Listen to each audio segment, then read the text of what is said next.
Hey guys, what's going on? It's me, Jay. Um, Donald Trump, President of the United States, does it again. He opens his mouth in a press conference in which he states that Tyenol is one of the leading causes of autism among children. Now,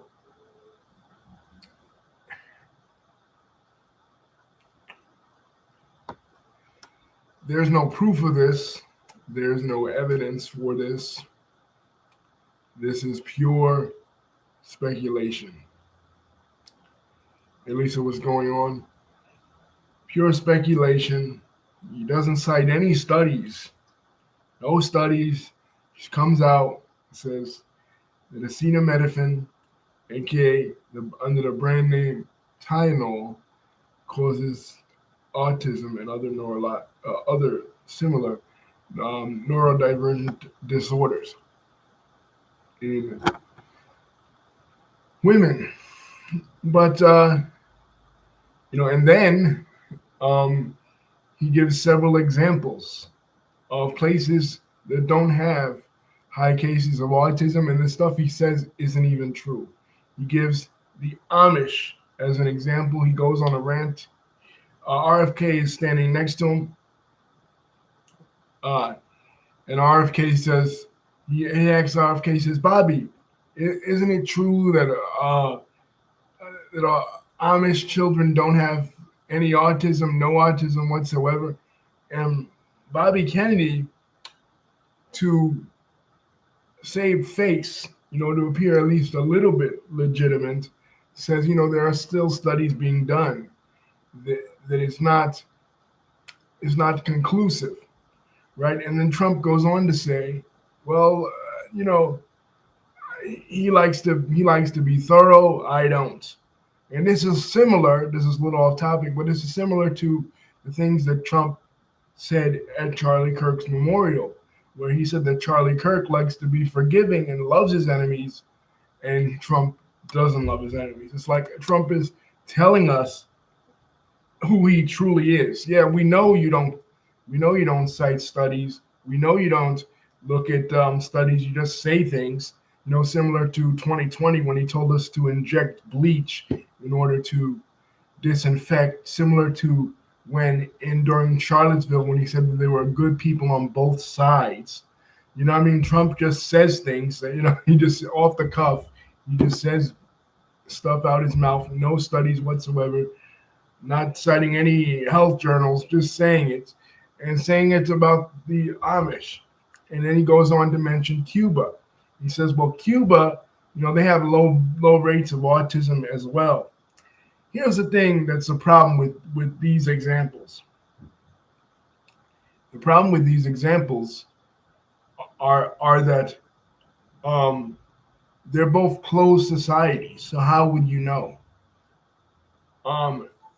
The Amish are a closed society in the sense that they, have particular religious customs. Part of their religion is they shun modern technology and modern medicine. So they don't really go to doctors like that. They don't really engage in what would be Western medicine. So you wouldn't really know what is the rate of autism among that population, because they don't subject themselves to case studies. And in the case of Cuba, here you're dealing in one case with a local closed society due to religion, and in the case of Cuba, you're dealing with a closed society due to political ideology. Obviously, for years and years, the United States has had an embargo on Cuba. We have videos on the channel discussing American and Cuban relations, and it's not like they allow themselves to be subject to case studies, global studies either. But for the studies that are cited, among them, he is right. Due to the embargo and due to Tyenol being an American company, because of the embargo, American products are not allowed to be traded in Cuba because of, the economic situation. But they still have the same medicine. They still have acetaminophen under a different name, and they still take it.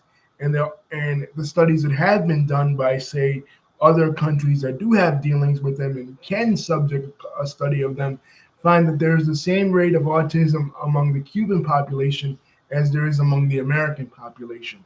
So saying that right there disproved his theory, his thesis that Tylenol causes autism. Because if that were the case, then they wouldn't have autism, right? Because according to him, they don't have access to it, but they do. You know what I mean? But something like this is very dangerous because, say, for example, a woman is pregnant and she does need low amounts of Tylenol for a specific reason, say a pain or whatever. She will then not take the Tylenol because she believes, if she were to believe, like, say, the Maha cult, which is the health branch of the MAGA cult, then she won't take it because, you know, she believes it causes autism. And this feeds into the type of hyper conspiratorial thinking that is commonplace on the right that prevents them from getting vaccines. Not we saw it most blatantly in 2020 with the COVID vaccine, but we saw it in other cases, you know, with the normal vaccines that every single child gets in order to be admitted into school.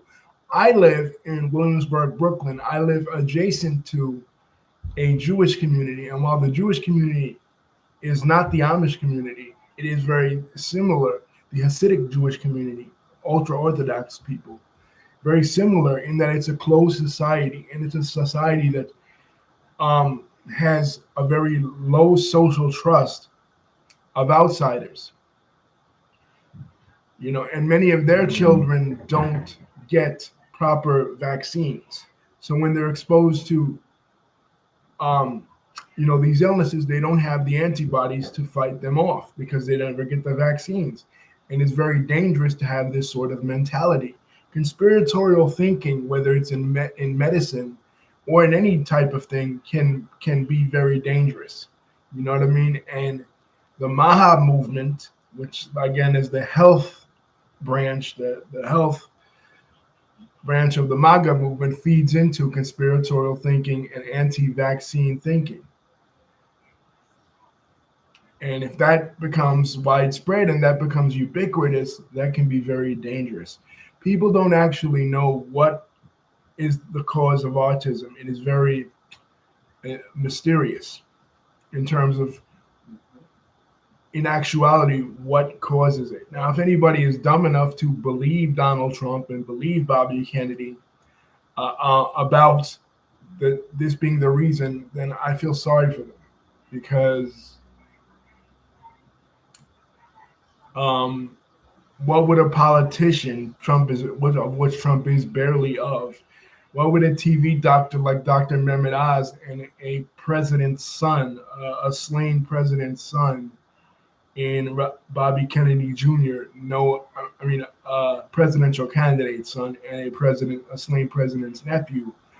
What would they know about this? You know what I mean?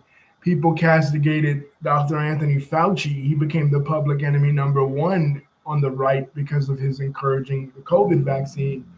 But health should be off the table because that is something ubiquitous. Regardless of your ideological bent, whether you're conservative or liberal, everybody needs to stay healthy.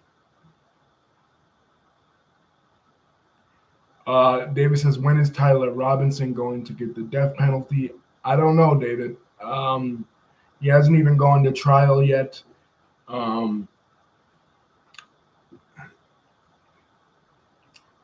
He most likely will get the death penalty because it is Utah.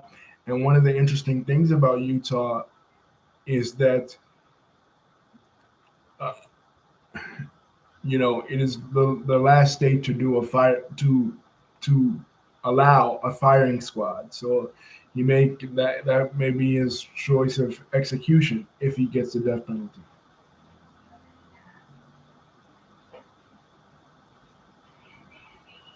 Lisa says Dr. Oz is an actual doctor. Okay, yeah, he's a doctor. Okay, I give him that. But at the same time, you know, doctors can be wrong, and this is leading people down a false information superhighway.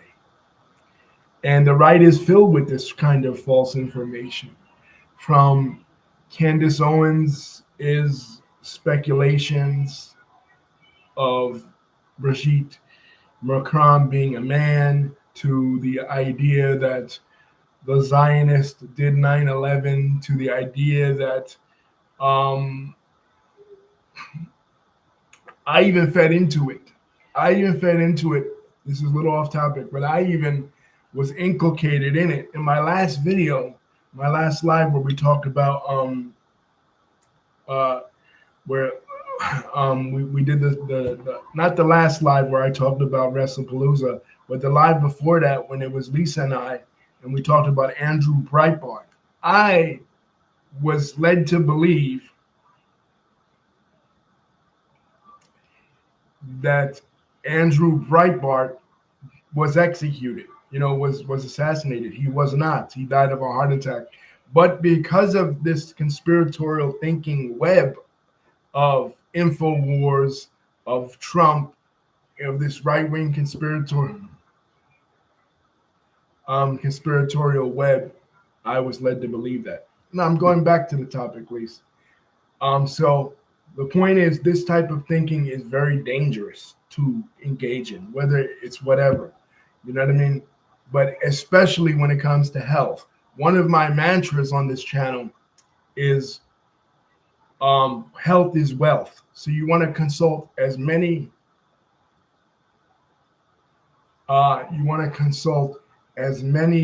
doctors as you can. Andrew Breitbart actually died of a heart attack, but there was scuttlebutt on the right at the time that he was assassinated, but he was not. But at least it's correct. Google is essential for that. Um, it wasn't just me speaking out of turn. That was the theory out there. But you can't go on what people are saying. This is what the problem with Trump and his followers, and a lot of people on the conservative right and some people on the left. You can't go on what people are saying because people say can be wrong. And this speculation, this anti-vaccine speculation of people with autism as being one of the primary causes of autism, is a speculation. I I I spoke on this not on the channel, but I spoke on this when they were putting my daughter in primary school way back in the day in like 2008, 9, where there were several parents, and I don't know if these were right wing parents or whatever, but there were several parents that were not, their kids were not vaccinated. And, somehow in the elementary school, not the elementary school, like the Head Start program school that they were involved with, somehow they were allowed to be there.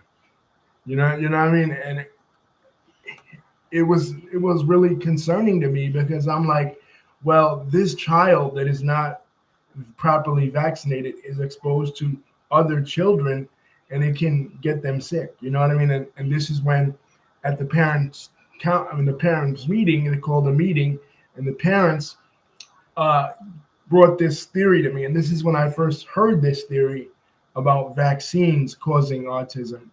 Nothing about Tyenol, but vaccines causing autism. And they didn't want their kid to develop autism, obviously.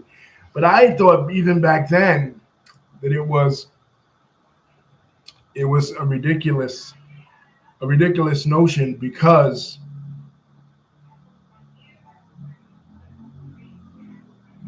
yeah, Lisa says Trump also said he don't agree with immunization like the MR vaccine. Yeah, I thought it was a ridiculous notion back then even because I'm like, if these vaccines cause autism, then why don't we all have autism? Why aren't we all a little autistic? And one thing that David Pakman brought up that I found interesting, is true, is like, how would we know that somebody in the Amish community has autism. It's not like autism it is noticeable in all people. It is a spectrum for a reason. You know, but the funny thing about it is there are many people on the right that are right wing commentators that I think have autism. Nick Fuentes being one of them. You know,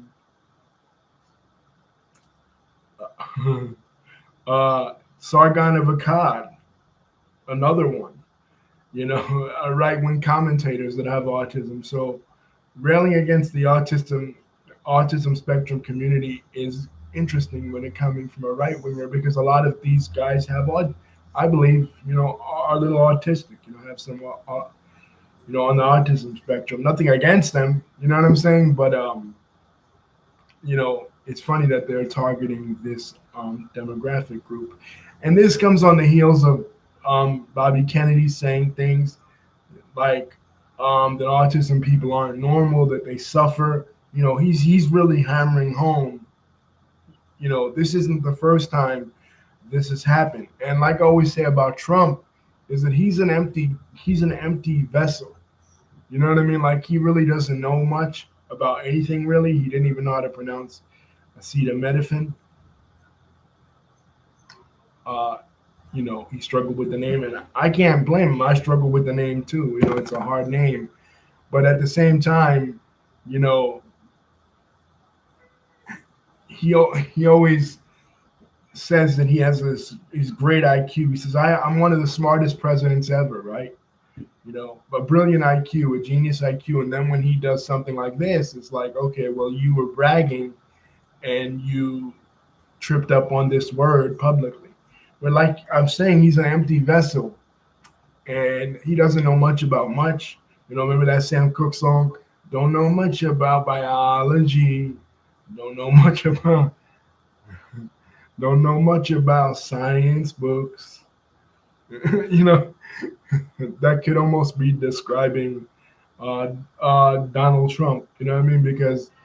But when somebody tells him something, he believes it right away because he doesn't know any better. So you got a guy like Kennedy, and you got a guy like Mehmet Oz, and they know a little, and they come in and they tell him shit, and then he believes it without questioning it or without doing his research. So that's all, guys. Enough more stupidity out of the Donald Trump administration. Um,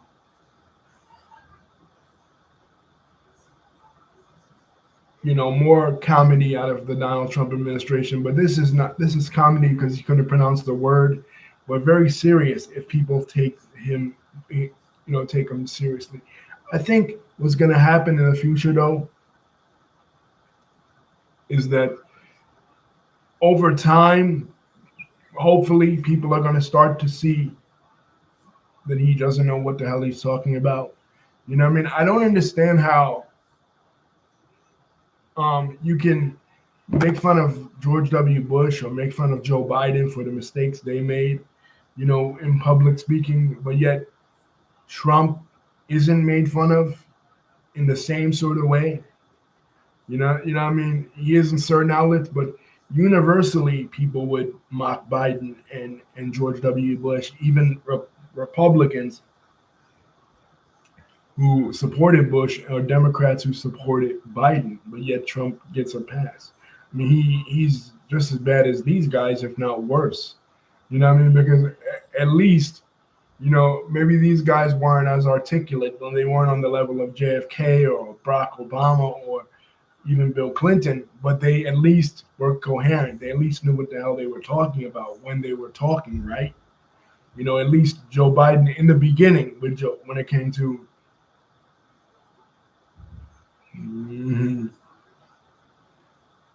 Joe Biden. And a funny thing about Trump is he says the wrong thing with such certainty. Like I've never seen somebody be so wrong and so arrogant about their incorrect information. You know, you know, you know what I mean? I think uh, that's the funny thing about him. Like, it's like he could. I'm surprised Trump isn't a flat earther. You know, I'm surprised he's not coming out here saying, uh, I know the Earth is flat. I saw the videos. I know the Earth is flat. Uh, yeah. I know the moon landing was a hoax. I know it. We never went to the moon, folks. We never went to the moon. But under my administration, we will go to the moon. We will. you know,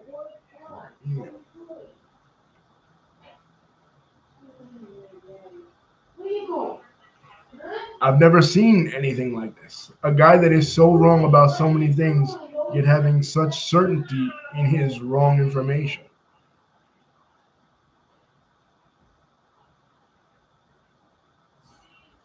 And obviously it comes from his pastor. Um,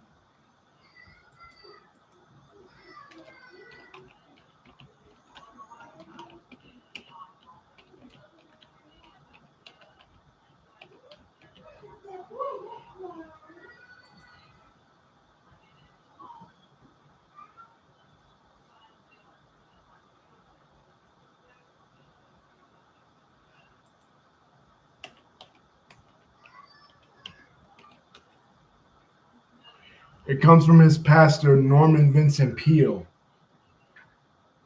Norman Vincent Peale, who was Trump's pastor. I know it did, David. Um, uh, he said he came out with a book years ago, and it was his mantra: the power of positive thinking. You're never wrong. You're never wrong. Never admit mistakes. Never admit that you're wrong, even when you are. Display no humility. We talked about Trump's three rules, even that he learned from his different mentors. Norman Vincent Peale was one of them. Ray Cohn was another. These guys never admitted mistakes. They taught Trump never admit mistakes, never admit you're wrong, never admit you lost, even when you did. Deny, deny, deny. So Trump follows that mantra. He lost the election in 2020, but in his mind, he won. I'd have been like, I'd have appealed to his psychosis. I'd have been like, okay, Mr. Trump, you claim you didn't lose the 2020 election. Well, okay, then that means you're ineligible to run in 2024, according to your own theory. You never lost the 2020 election, so you were president the whole time from 2020 to 2024. So you served your two terms. You're ineligible. And that would have got him to admit the truth that he lost in 2020. You know what I mean? I'm sure when Grover Cleveland lost the election in 1888 to Benjamin Harrison, I'm sure he didn't gaslight the people and say that he won. But Trump did. Tyenol has spoken out and said that it isn't true. Of course, it's just like when Ambien sued Roseanne Barr or spoke out against Roseanne Barr when she said what she said. You know what I mean? Like these drug companies don't want to be blamed for this. But anyway, guys, don't forget to like, comment, and subscribe. Hit the bell button to see my next video is coming out. Thank you, David, for contributing. Thank you, Lisa. But yeah, this is crazy. Tylenol doesn't cause autism. Because again, it's just like I said to the school people at that time with the vaccines. If that were the case, how many people that were pregnant have taken some sort of Tylenol and their child doesn't have autism? You know what I mean? So it's dangerous to self-diagnose. It's dangerous to make these sort of assertions. Uh, but